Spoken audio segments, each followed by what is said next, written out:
Umaasa si US President Donald Trump na mauuwi sa kasunduan ang kasalukuyang komunikasyon sa pagitan ng Estados Unidos at Iran. Ayon kay Trump, may major points of agreement umano ang dalawang panig at naniniwala siyang nais na rin ng Iran ang kapayapaan, dahilan upang magbigay siya ng panibagong pagkakataon para sa diplomasya.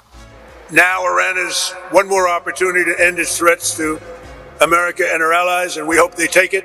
Samantala, batay sa mga ulat, kinumpirma ng isang senior Iranian Foreign Ministry official na nakatanggap sila ng mga panukala mula sa US sa pamamagitan ng mediators. Kasalukuyan nila itong nire-review at maaaring magsilbing paunang hakbang bago ang formal na negosasyon.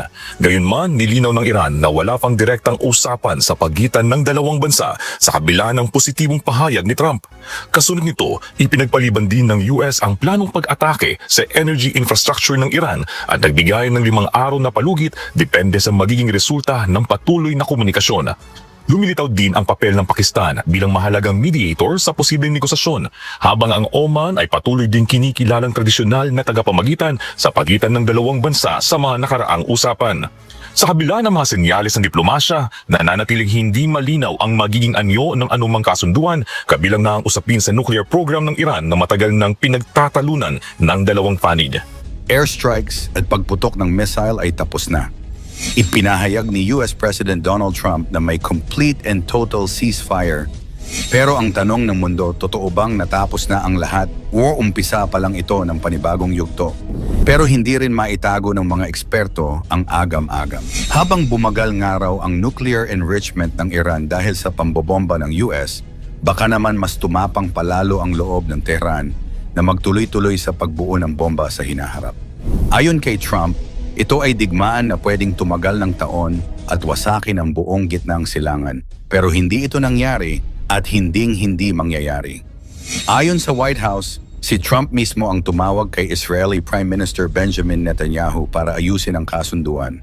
Sa likod ng lahat, may papel din daw ang gobyerno ng Qatar sa pagbroker ng deal. Pero teka, hindi basta-basta sumang-ayon ang Iran.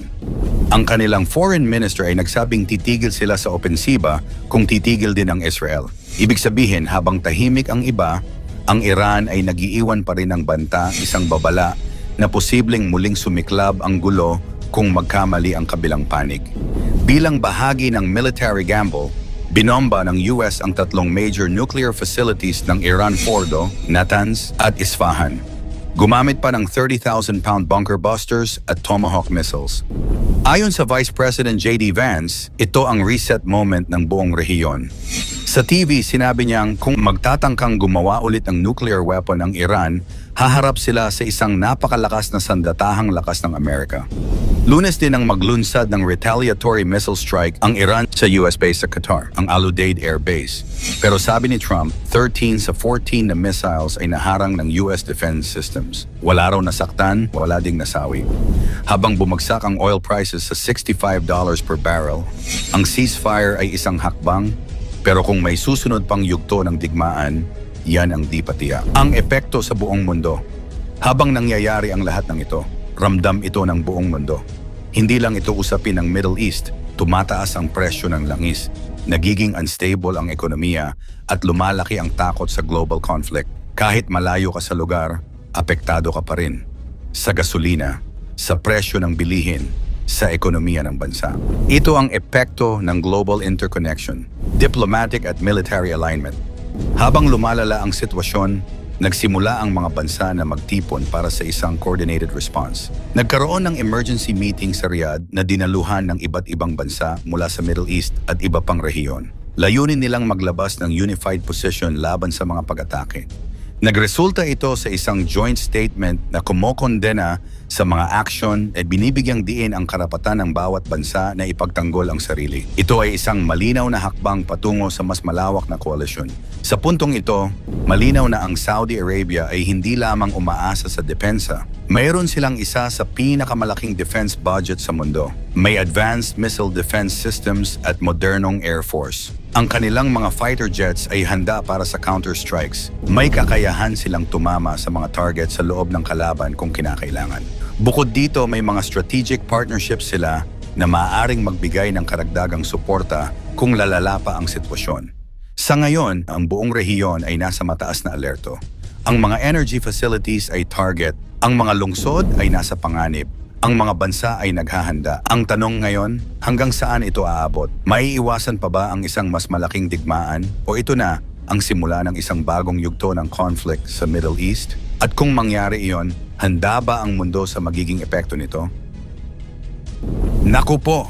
Nakakatakot na to. Saudi galit na sa ginagawa ng Iran. Amerika tutulong ba? Isang refinery sa gitnang silangan matatagpuan sa Jubail Petrochemical Complex, Saudi Arabia. Isang lugar na kritikal sa produksyon ng enerhiya at mahalaga sa ekonomiya ng buong rehiyon.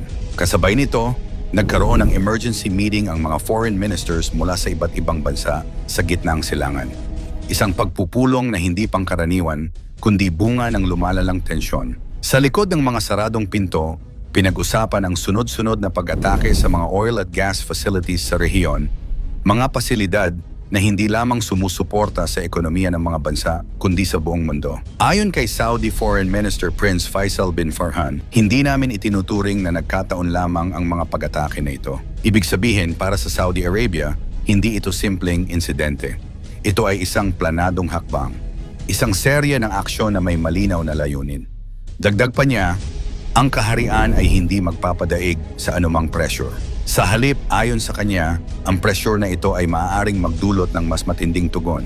Isang babala, isang pahiwatig na handa silang lumaban kung kinakailangan. May karapatan kaming magsagawa ng aksyong militar kung kinakailangan. At kung darating ang panahon, ang pamunuan ng kaharian ay gagawa ng nararapat na desisyon. Isang desisyon na maaaring magbago sa balanse ng kapangyarihan sa gitnang silangan. Habang patuloy na tina-target ang kanilang mga yamang ekonomiya, lalo na ang mga oil at gas facilities, patuloy ding naaapektuhan ang kabuhayan ng mga ordinaryong mamamayan. Hindi lamang ito usapin ng military, ito ay usapin ng ekonomiya, ng trabaho ng pang-araw-araw na pamumuhay. Sa kabilang panig, nananatiling aktibo ang Islamic Revolutionary Guard Corps ng Iran, isa sa pinakamakapangyarihang sangay ng kanilang military structure. Kasama ng kanilang mga opisyal at mga leader sa parlamento, ipinapakita nila na hindi sila basta aatras. Para sa kanila, ang kanilang mga aksyon ay bahagi ng kanilang depensa. Isang tugon sa mga presyur mula sa labas ng kanilang bansa. Habang tumatagal, lumalalim ang hidwaan at mas nagiging komplikado ang sitwasyon. Sa gitna ng tensyon, ang mga energy facilities, mga refinery, gas fields at industrial hubs ang nagiging pangunahing target. At sa bawat pag-atake, hindi lang gusali ang nasisira, kundi ang kumpiyansa ng merkado. Ang epekto nito ay mabilis na kumakalat. Tumataas ang presyo ng langis, nagiging hindi stable ang supply, at nagkakaroon ng takot sa global economy. Sa mga bansang umaasa sa imported fuel, ramdam agad ang epekto. Sa presyo ng gasolina, sa presyo ng bilihin at sa kabuuang ekonomiya. Ibig sabihin, kahit malayo ka sa gitnang silangan, apektado ka pa rin. Habang lumalala ang sitwasyon, mas lalong nagiging mahalaga ang bawat desisyon ng mga leader ng bansa. Isang maling hakbang pwedeng magdulot ng mas malaking krisis. Isang maling interpretasyon pwedeng mag-trigger ng mas malawak na labanan. Sa ganitong sitwasyon, dalawang bagay ang laging pinagpipilian: diplomasya o puwersa. May mga naniniwala na dapat pag-usapan ng lahat na may solusyon sa negosasyon.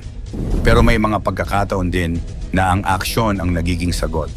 At dito pumapasok ang tanong, hanggang kailan pipiliin ang diplomasya? At kailan magsisimula ang aksyon?